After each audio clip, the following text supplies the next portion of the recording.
Support for this episode of Judaism Unbound comes from the Oshman Family JCC in Palo Alto, California, whose vision is to be the architects of the Jewish future. The Oshman Family JCC is an incubator for new expressions of Jewish identity. It creates innovative Jewish learning, celebrations, and arts programs that inspire personal connections to people and ideas from across the Jewish world. Learn more at www.paloaltojcc.org. This is Judaism Unbound, episode 224, A New Sinai. Welcome back, everyone. I'm Dan Liebenson. And I'm Lex Rofberg. And we are here one day early because it is the eve of the holiday of Shavuot.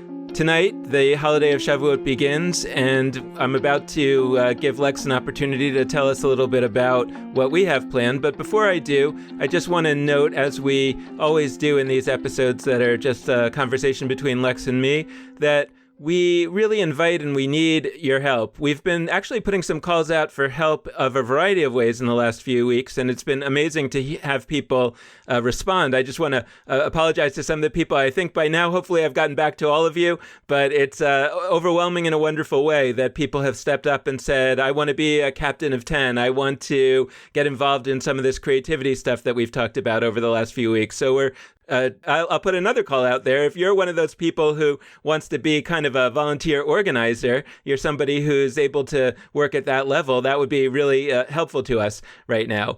So let me just say briefly that what we usually say, which is there's another kind of support that we need, and absolutely we need that more than ever, because now we're running two big projects, Judaism Unbound and JewishLIVE, and we could really use your financial help to keep those projects going. We've had some amazing financial support from a lot of organizations, including the Oshman Family JCC in Palo Alto, as well as the Littman Camphor Foundation, which has given us some amazing grants that have allowed us to get JewishLIVE off the ground.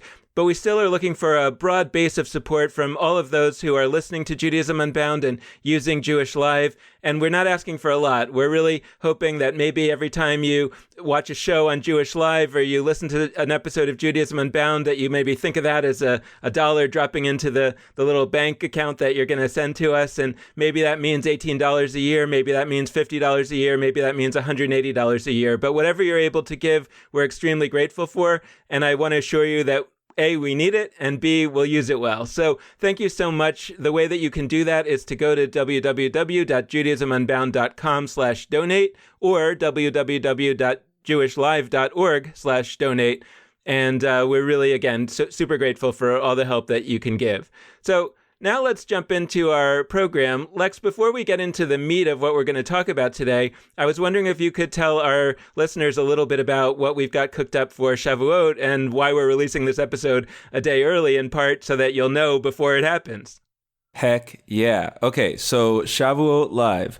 There's a few pieces that we need to answer. One, what is Shavuot, which I'll do really briefly, and two, what is ShavuotLIVE, which is our initiative for Shavuot. Okay, so first, Shavuot is a holiday that rolls around each year, Jewishly. It comes 7 weeks after the holiday of Passover, and it commemorates a variety of things and sort of a different set of things depending on where we are in Jewish history, because it's changed a bunch. But roughly, it commemorates the moment of the receiving of 10 Commandments, or sort of receiving the Torah entirely at Mount Sinai in the Exodus narrative.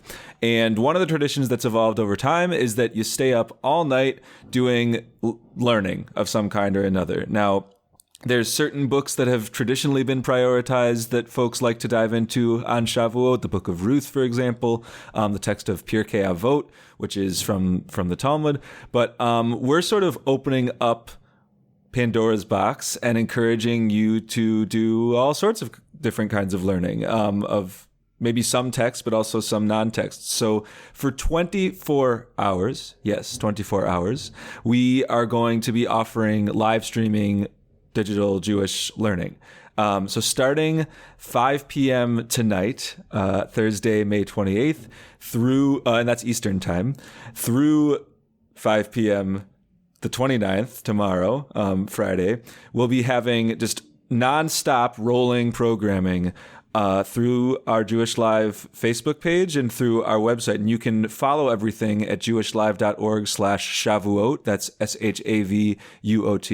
And I'm super stoked about this. One thing I want to say right away before it gets lost is not only are we going to be featuring some really great teachers and facilitators of Jewish learning. We're going to be featuring people. As we record this, we've confirmed 4 different continents, I believe. We may have 6 different continents, which is to say every continent that is not Antarctica. We may have people presenting from all of those as part of this 24-hour extravaganza. Wait, I'm working on a few penguins. Yes, so. we're going to get some penguins. It's going to be awesome.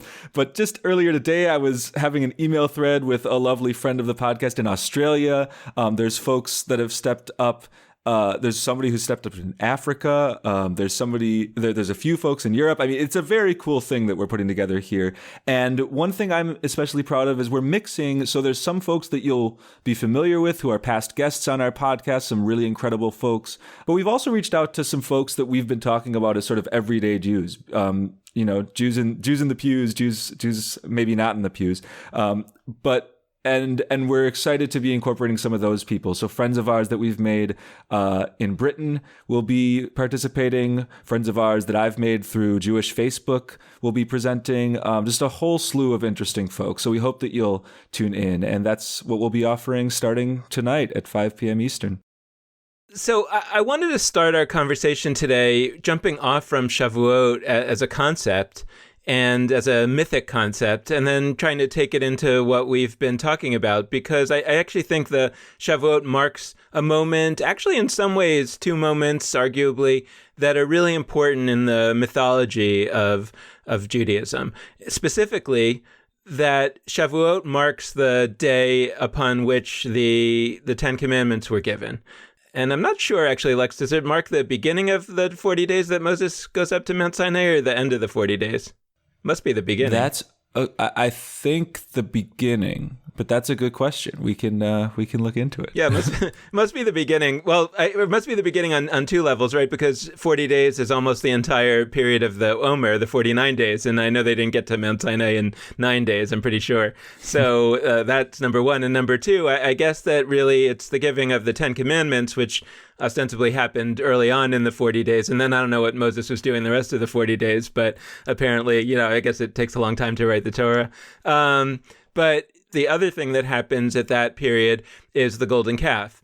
And, so they may not be happening on the same day of Shavuot, but at least if we think about Shavuot as the annual day in which we mark the moment of the Sinai moment, and it's not just the giving of the Torah, it's also the creation of the golden calf. I'm not totally sure where we want to take that. We've had a lot of interesting spins on the golden calf story over the years on Judaism Unbound, including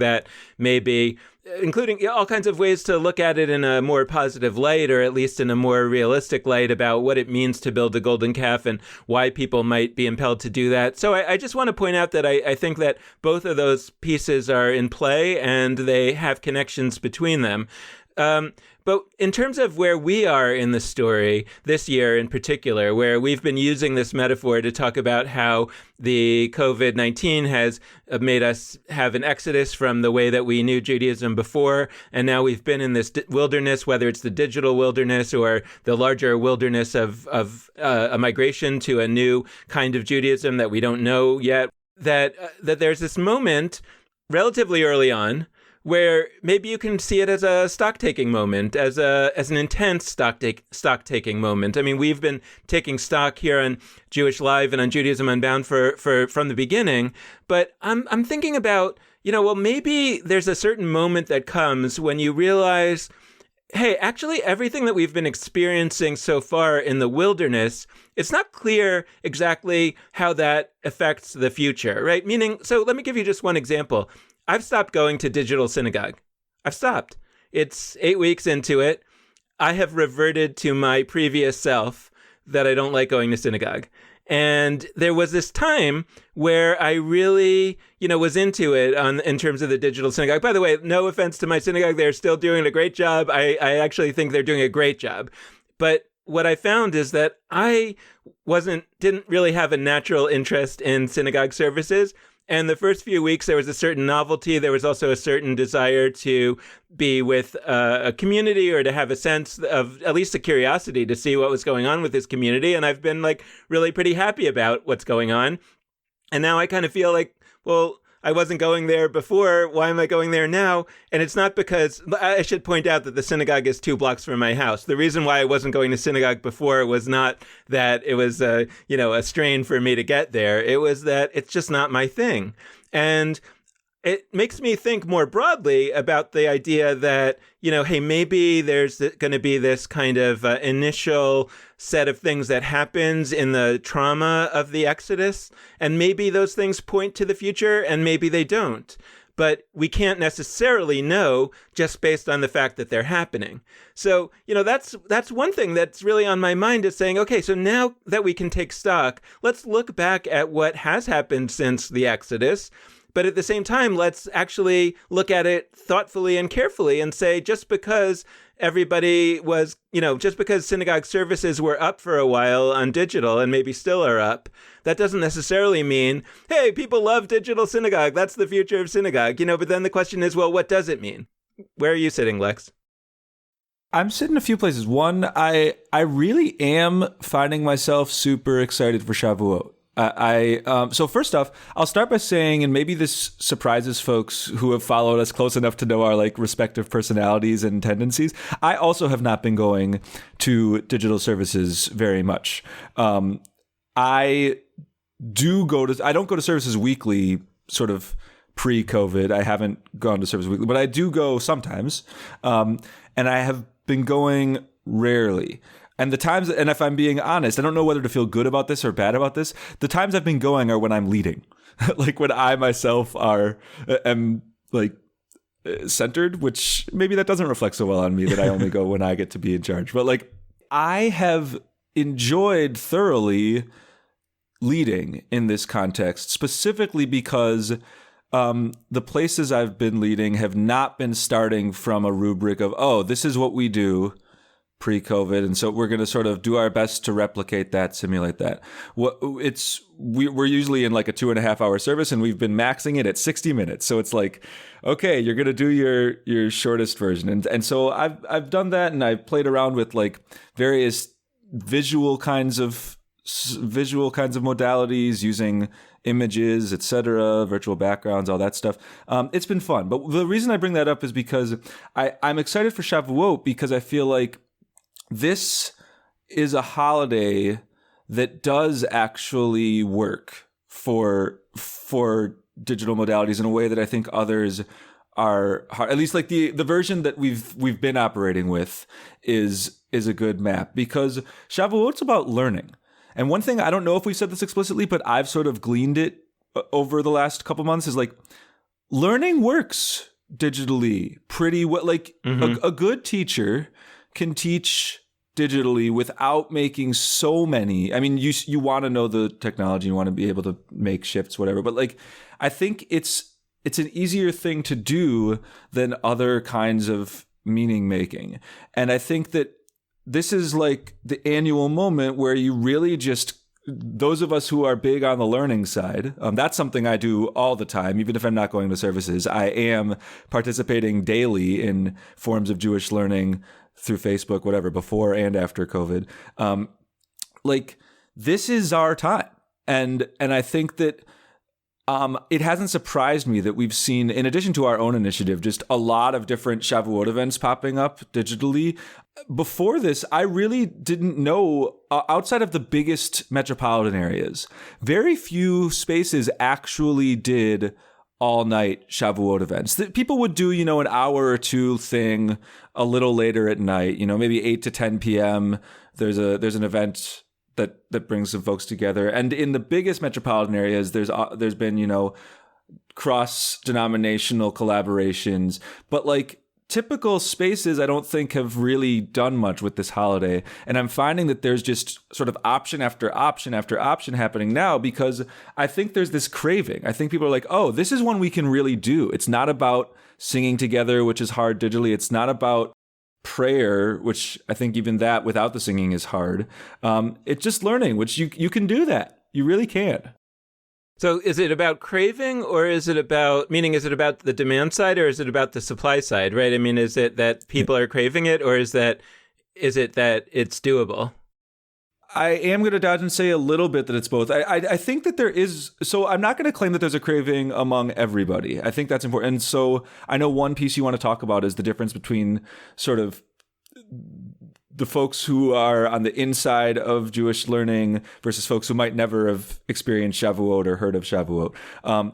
I do think there is a large cohort, and I've thought this for a number of years. I think Shavuot's stock has been going up. If we were going to and part of me cringes at this idea, but if we were going to sort of look at the rise and fall of various rituals and holidays and whatever Jewishly, I think Shavuot, the last decade or so, has drastically increased. I myself am somebody who did not grow up with the holiday, and I observed it for the first time in college. I know a ton of people of many different ages who did not observe Shavuot for many decades, and then within the last 5 to 10 years have started to engage with it every year. So, and I haven't done any studies on it, but I feel pretty confident that it's trending upward. And I think it relates to a set of dynamics where there is this craving. I think there is a really large group of people that we sometimes underestimate who love Jewish nerddom.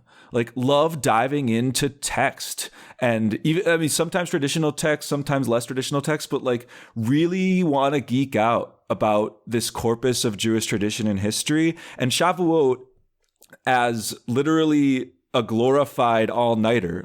It's an all-nighter. It's something that theoretically college students don't want to do, but do once or twice in order to prep for the big exam. But there's people that really love this. And a few years ago, when I said Shavuot was my favorite holiday, I'd get these weird looks. And now when I say Shavuot's my favorite holiday, I still get some weird looks, but I get fewer of them from people sort of regularly engaged in Jewish learning. But I do want to name also that I'm under no illusions that people who don't set foot in synagogue, who don't look for Jewish immersion that regularly are going to Shavuot, I'm going to dive in now. I think it's not a holiday I see as well geared towards a 101. I think it's much more of a 301 or a 401. And maybe that, for me, maybe that's okay. I just think we should know that's what it is and not treat it in the way that we might treat a Passover or a Rosh Hashanah, which there are a lot more people sort of jumping aboard that are not looking to other holidays the rest of the year. Right. Well, because that's interesting, because when you say Shavuot is an all-nighter, there are already so many assumptions in that, right? That even if somebody knows that there's a somewhat traditional, it's actually of more recent vintage than I think most people that do it think, but somewhat of a tradition of staying up all night studying Torah on Shavuot. Why? There's all kinds of, Kabbalistic spiritual reasons for it. And you could also say that it tracks the Sinai moment, right? The idea that people were up all night for some reason relating to the time when Moses received the Ten Commandments at Sinai. There are all kinds of explanations, but there's this kind of practice, at least for the last few hundred years, of staying up all night to study.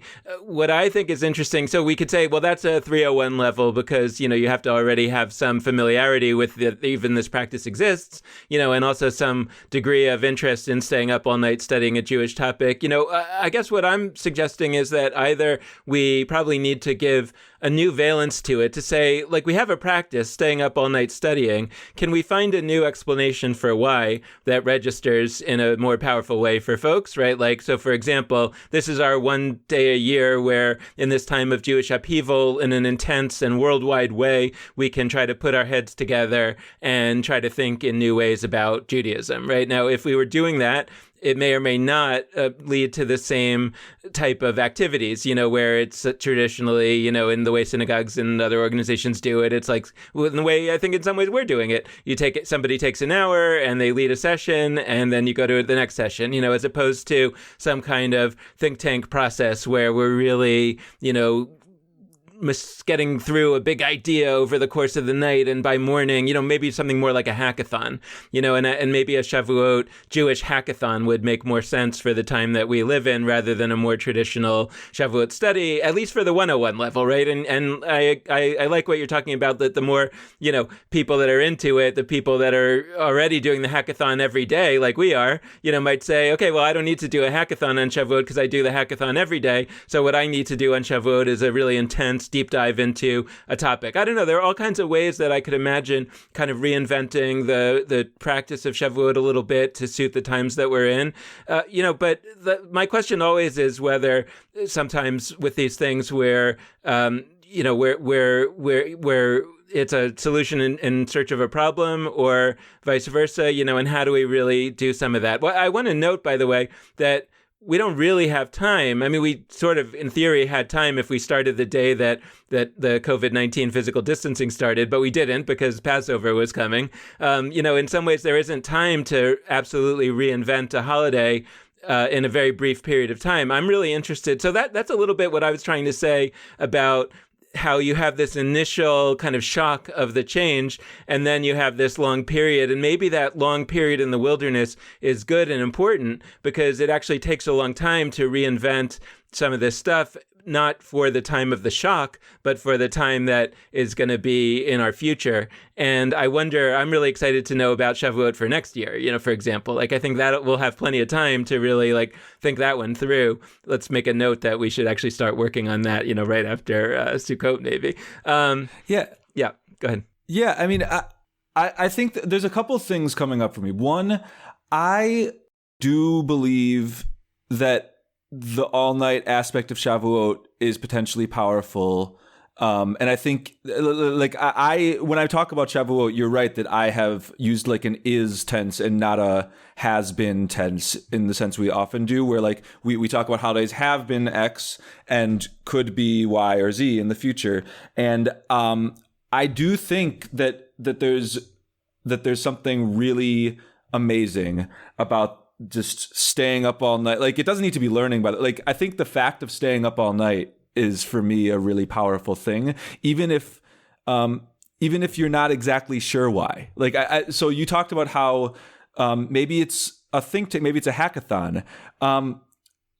My instinct is if the goal is that the 7 weeks preparing is a longer period of time. So the 7 weeks of the Omer between Passover and Shavuot feels like a better way to really do the instrumental kinds of work. So work for the sake of the future. We are trying to come up with ideas and remap Judaism. That feels like a 7 week, every year, really, really intensive kind of process. To me, I do kind of sense a magic in one night that is just learning is great, without a goal. I think that it's just this is a holiday for the group of people who are nerdy and interested. And honestly, part of me thinks that if we explicitly made this holiday one that was like that, it would allow other holidays to be more of what we want in terms of actually really, really making them so that they're beginner friendly, not centering those who always come, instead thinking about how we can remap for Judaism 3.0, Judaisms of the future, etc. If there was one holiday, and to me Shavuot strikes as one that might work, that was really okay, this is institutional memory day. We're going to learn the texts that have been around a long time. We're going to dive into them. We're going to, of course, think about new ways that they can map onto our world. But there's kind of not a goal. It's just, we love learning. And then the rest of the year is, it's almost I think of Tisha B'Av, the holiday of the fast of Av, where you sort of place all of the massive amount of Jewish catastrophe and mourning onto one day. Because if you didn't do that, I feel the entire rest of the year would be imbued with a huge amount of catastrophe and mourning. So you choose a day where you get it on the calendar, and then the rest of the year can be devoted to other things. So I'm curious if that lands well on you, or if you still want to push. Well, I want to go to a new topic basically, but I would say that I have mixed feelings about it. I liked the last thing you said, registered a lot to me. The idea that if you don't pour all of this stuff on one day, then it gets spread out over the whole rest of the time and it gets in the way. I totally agree with that. But that was a little bit in contrast to the more positive valence that you had about Shavuot as the holiday for nerds. And my question was going to be for that, but what about those who are not nerds? Does that mean that they shouldn't celebrate this holiday because maybe people don't want to do that? And maybe the answer is sure. sure. Like you don't have to celebrate every holiday. I don't know. But I mean, I guess and I was also thinking about it sort of the reverse of the way that you described it and saying, what if the 7 weeks could be the time for learning and the one day of Shavuot would be the hackathon? Like I think that there's a lot, and I'm not arguing in favor of one or the other. What I'm suggesting is that in the, few minutes that we've been discussing this, I feel like a lot of really interesting possibilities have started to emerge. And my question is kind of like, where is the process for figuring that out, right? And I think that the answer probably is some version of eventually prototyping all of these ideas and seeing which one has legs, which one gets adopted. And just by virtue of the way these things go, especially if we're talking about an annual holiday, we're probably talking about a few years of having to go through and say, hey, there is no traditional practice for Shavuot. We're prototyping lots of ideas. And what does the process look like for prototyping those ideas and getting to those possibilities and putting them into action? And then, we could artificially do a Shavuot every 3 months or something like that to try to do some rapid prototyping. I'm not sure if that would work or not, but if it's going to be once a year, then it's probably going to take quite a few years until we kind of get it. And so that connects to a few things. One is that I love that idea, right? Meaning like I love the idea and I understand that it's not for everybody and that people want stability. And I don't know exactly what the answer is for those folks. I guess what I'm saying is that I love the idea that for the next, let's say 10 years, there would be no normative Jewish practice. Now, that's already the case in many respects. People just don't admit it. So I would like to admit it, that we don't know how to be Jewish the right way for the next 10 years, and it's all experimental. So I want to shift gears a little bit to a question of just to talk a little bit about theory again, because again, the theory is what really anchors some of this possibility. So I want to talk about the innovator's dilemma and the basic idea that we're talking about all this innovation. Why hasn't this innovation happened before? And the answer is that it has. It's tended to happen outside of the basic large structures of the Jewish community. And just to real quick say the theory of why that is that large organizations tend to be held back in their innovation, and even more important than their innovation, their implementation of the innovation, because their happy customers don't allow those innovations to be implemented. That's the innovator's dilemma, that a synagogue may well have a great idea for some absolutely new way that we do Shabbat, but they're never going to really implement it because the people who come every week for the regular service, who've been coming for the last 50 years, are going to be too angry that the services were canceled. They're not going to let that happen. And so the synagogue never has the resources to really put a new alternative idea on the ground in a serious way. That's basically the innovator's dilemma. And I think what we're seeing here now is the breaking of an innovator's dilemma in a very unusual way, right? Because the innovator's dilemma is usually solved by innovation happening outside of the centers of the old system. But when there's a destruction level event, like the destruction of the temple or the coronavirus, in my view, what you have is a new situation where there are no happy customers anymore. By definition, nobody can be a happy customer because everything that the happy customers knew and loved is gone. And the question is, what opportunity does that lead to radically rethink? And this brings me back, Lex, to what I was trying to say about the digital services. It's like, I think that my response to the digital services at this point, 8 weeks in, is that they're not different enough. And they're kind of trying to answer the needs, the desires of those previously happy customers. And that's a missed opportunity for synagogues. And it's a missed opportunity for all of us if we try to replicate in some fashion the in-person Jewish experiences online. And I think that that's the natural thing to do if you think this is a short-term situation and you think you're going back to the way things were when it ends. I'm wondering if we reframe that and say, well, at least hypothetically, let's imagine that we're not going back to those institutions because they're not going to make it. And this is going to last longer than we thought it was, which feels to me in many ways like it is. And we've been saying that all along. But then would we think very differently? What would we be doing during this time to actually experiment with radically new ways of experiencing Judaism beyond what's currently going on? And can we try to sort of think through some of that? But what I'm sitting with is like the extent to which things have been broken and haven't been broken. I think one takeaway, I don't know if it's an optimistic or a pessimistic takeaway of this moment, is that like, even when just about everything about institutions is broken, I think we're seeing a resilience and like an ability to not fully face that reality that is astonishing. Yep. So we're continuing, and there is a way in which it's impressive, right? Like, okay, so we can't be in pews together. We can't be in a shared space together. We can't do singing together. We can't, and like, still, we're going to start from the point of like Shabbat service, like, as opposed to, okay, we're going to throw that, like, we can't do Shabbat services. We're going to do a different thing. Like, there's a way in which that's impressive and resilient, and I don't want to dismiss that. There's also a way in which you could frame it as stubborn. And I think it's both. I think this it's on each one of us to sort of see it however we see it. I'm thinking of like the blue and black dress, the white and gold dress whole situation. Like it's both. It's just each person sees it either as stubborn or as resilient. And I think for me, there's a way in which it's stubborn. And more than stubborn, it's missing the picture, which is that there's a huge group that will never be attracted at all to any option whose starting point is what existed before. And that includes people who are like deeply into various facets of Jewish tradition. Like there's just a large and I think growing group of people who are bored. I think that's really huge.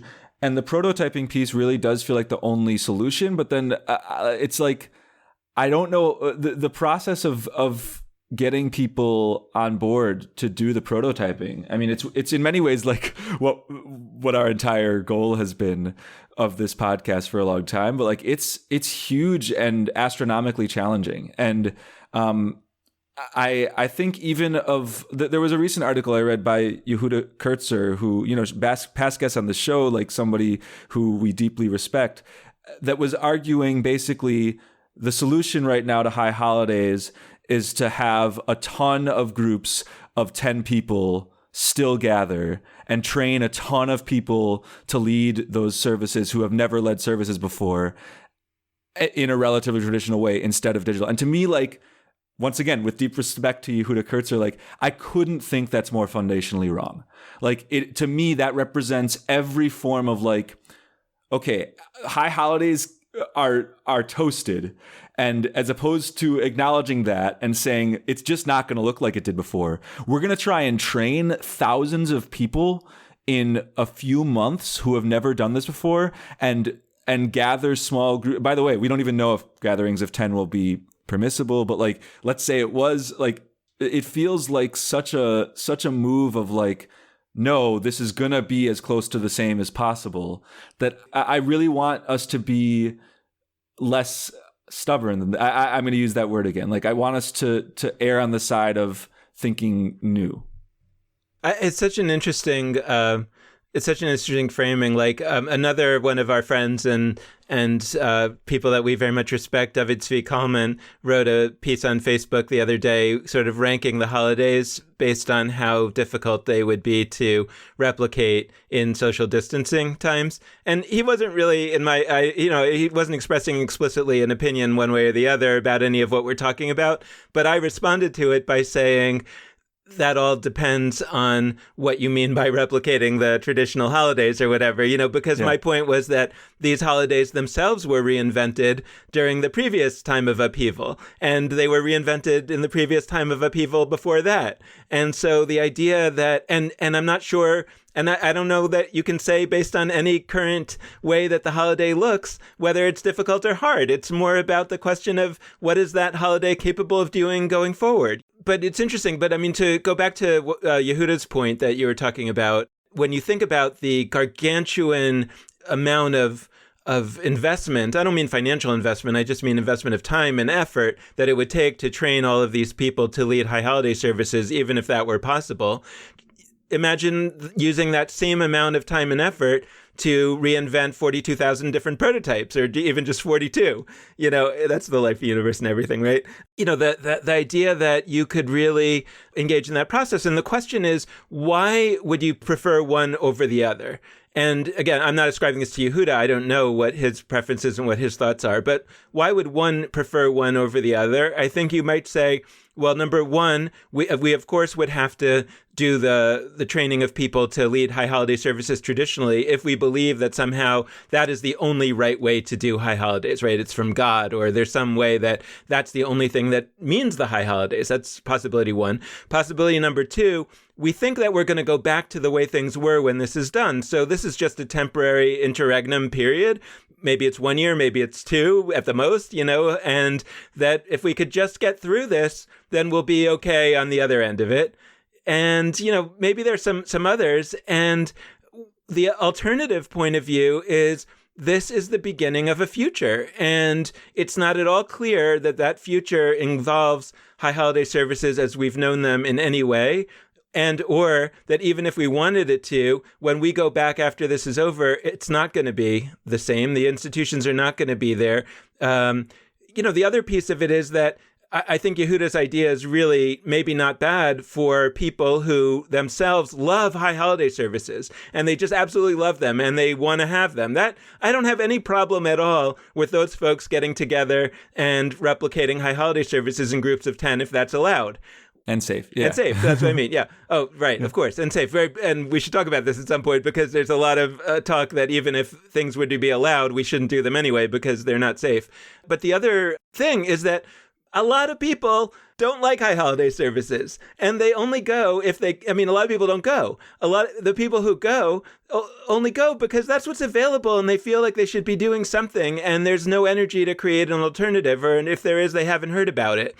And so the question is, if you pour all of the efforts of the community into training these high holiday service leaders for groups of 10 and don't pour any effort into anything else, then those people are still back where we started, which is that there's nothing for them. They're not going to go to the synagogue and they're not going to go to these small groups.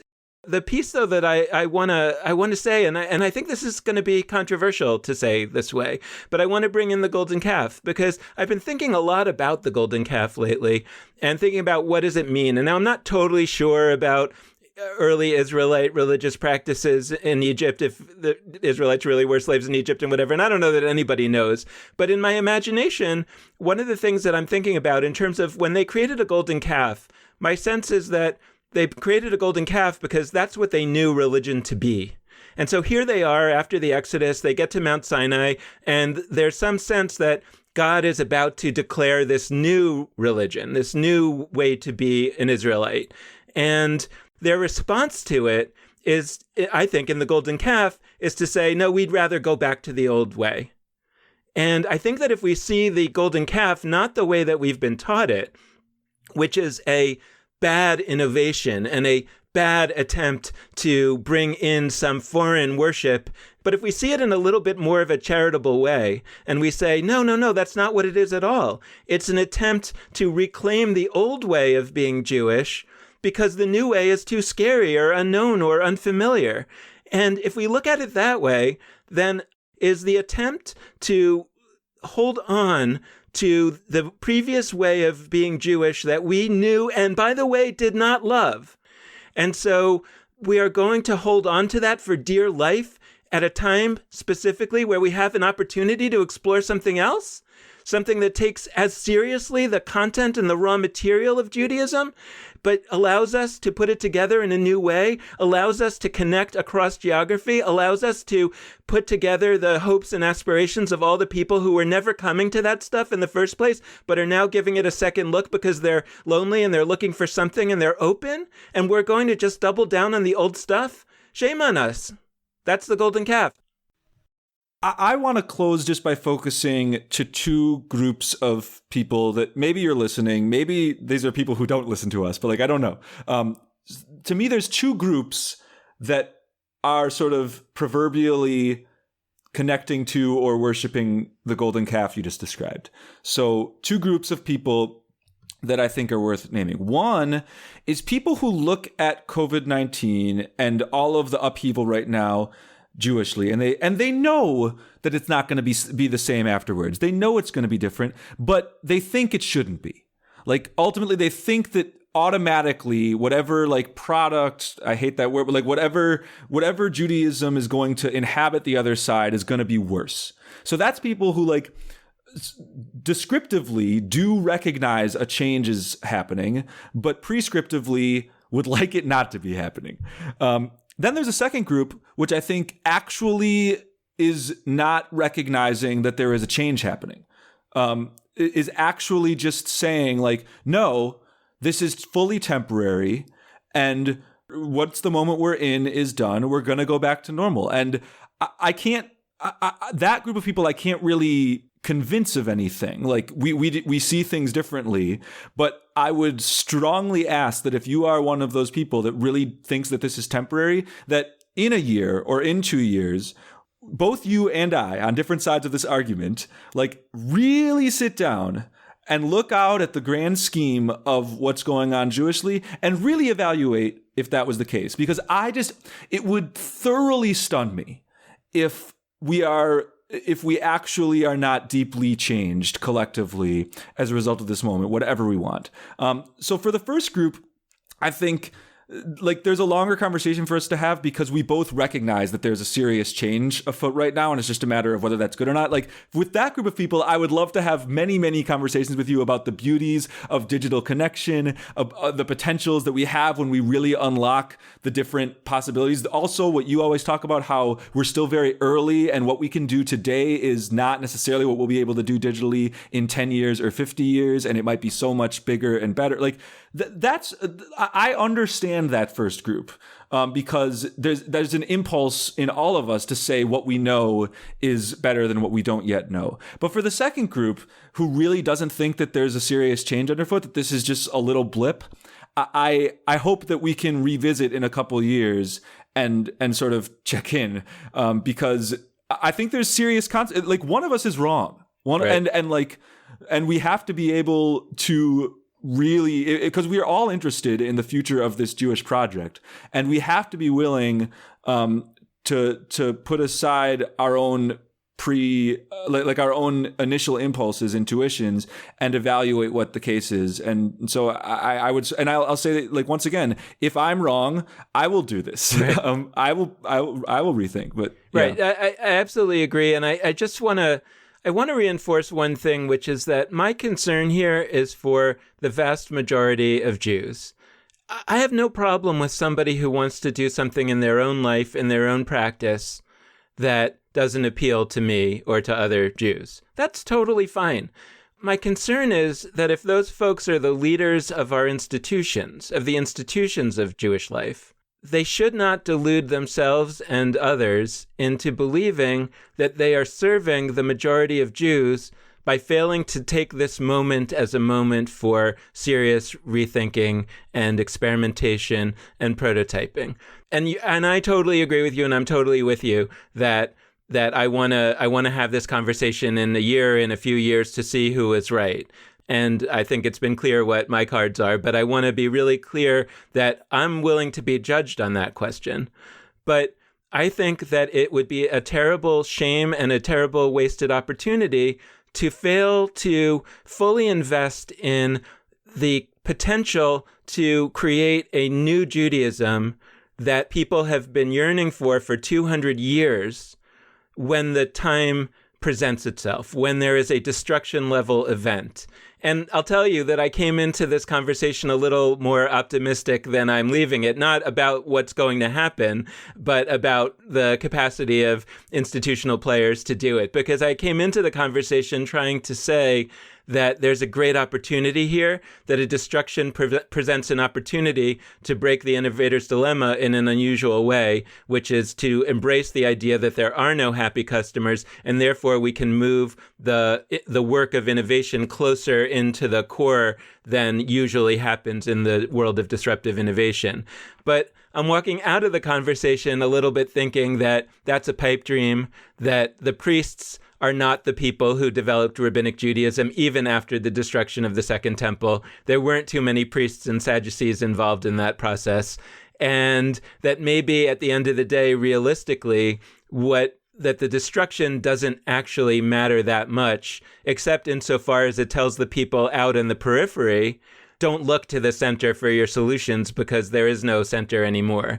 And maybe that's the optimistic valence on it that says, if we want to focus on the vast majority of Jews who have not ever been involved in the institutional infrastructure of American Jewish life from the time there was an American Jewish life, but who have nevertheless carried out a rich Jewish life on their own with Passover Seders, with Hanukkah, with all kinds of evidence that they aspire to make Judaism something that's part of their lives, but they're not coming to synagogue, they're not coming to JCCs, they're not giving to federations, they're not participating in the institutions of American Jewish life, and nevertheless, the Pew Study shows us that they have high amounts of pride in being Jewish, and they think being Jewish is important in their lives. If those are all the people that are out there, this situation provides an opportunity to someone, and if the institutions are not going to be able to take it, then I hope somebody out there listening will, because there's a real openness, there's a real possibility now for entrepreneurs in this digital space, and the digital is only a tool to serve the post-geographic space. But the idea is that, look, I'll close my comments and then let you close off, but there is a statement in, I believe, Pirkei Avot, that's playing off the scene where Moses does something not necessarily so admirable, where he kills the Egyptian taskmaster who's oppressing one of the Israelites. We can argue whether that was admirable or not, but there's this comment that says, in a place where nobody is stepping up to be a leader, you should step up.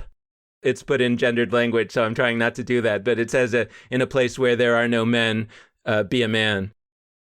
I love that teaching, and the word of it, I'm sorry to be a nerd, but I said earlier in the episode I like being a nerd. So the Hebrew of it is gendered, very gendered. It says be a man. It says liyot ish. And all over the place, there's interesting, ish is the word for man. All over the place, there are texts that sort of look at that word ish and connect it to the word aish. So aish means fire.